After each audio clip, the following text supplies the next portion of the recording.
Sa patuloy na kampanya kontra illegal recruitment at human trafficking, inilunsad ng Ministry of Labor and Employment ng BARMM ang campaign against illegal recruitment, trafficking in persons at irregular migration o KAIRTEM sa bayan ng Tipo-Tipo, Basilan.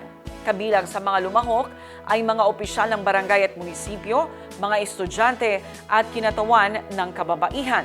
Ang Partners in Peace and Progress story mula kay Jen Garcia.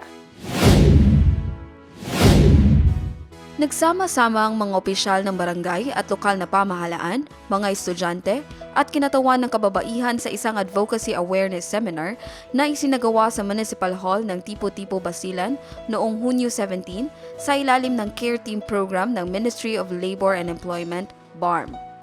Layunin ng aktibidad na palalimin ang kaalaman ng mga mamamayan tungkol sa mga panganib ng illegal recruitment, human trafficking at irregular migration.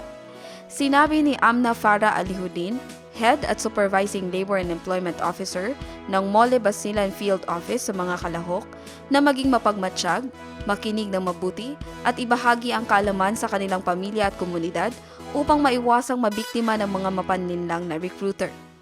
Nagkaroon din ng forum kung saan aktibong nakibahagi ang mga kalahok sa pamamagitan ng mga tanong at pagbabahagi ng karanasan hinggil sa sitwasyon ng trabaho at migrasyon sa kanilang lugar. Ang care team sa Tipo-Tipo ayon sa Mole BARM ay patunay ng dedikasyon ng ministry sa pamumuno ni Minister Muslimin Sema na protektahan ang karapatan at dangal ng bawat bangsamoro worker saan mang panig ng mundo sila naroroon. Jen Garcia, iMinds, Philippines.